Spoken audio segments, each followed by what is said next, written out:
Cheryl Miller finally admits the obvious: Caitlin Clark is hated because she's white. Please subscribe to RZ News for more updates.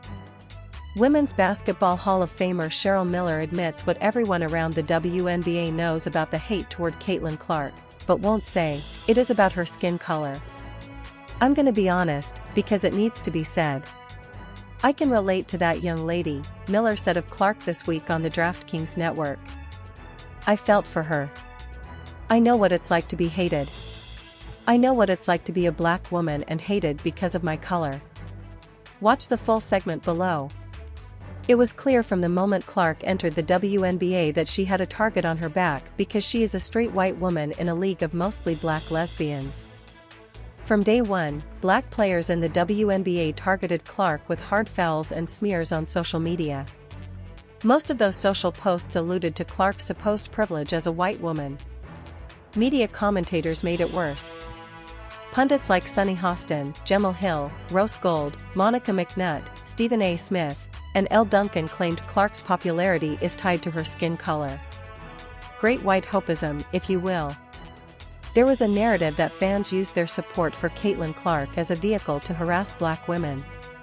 Jemele Hill argued this point frequently. It was, of course, a lie. All of it. As Miller acknowledges, many black players, commentators, and fans hate Clark because of her skin color. Not the other way around. Seeing the little white girl from Iowa star in a historically black league intimidates them. This exact same phenomenon, albeit on a smaller scale, is happening in the NBA. Former players like Kendrick Perkins and Gilbert Arenas are openly territorial toward the success of Nikola Jokic.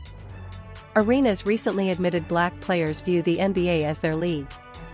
To better understand this mindset, read the words of activist and social media influencer Dr. Umar Johnson. Johnson argued last year that Eminem's skin color should disqualify him from the conversation about the greatest rappers of all time. No non-African can ever be the best of anything African. It's an insult to the ancestors. It's an insult to the race, and it's an insult to every black person, Johnson claimed.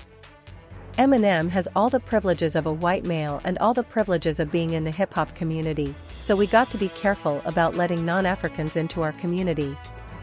If Dr. Johnson's comments read racist to you, it's because they are. His comments are as racist as the treatment Clark faces from certain black players and commentators. Yet until Cheryl Miller this week, hardly anyone in the mainstream conversation was willing to admit that. The others have sat there and pretended as if racism is not the reason for that animosity toward Clark. In actuality, the privileged ones are Angel Reese and Dijanai Carrington, who have received a pass for their nasty behavior toward Clark because the industry is AF.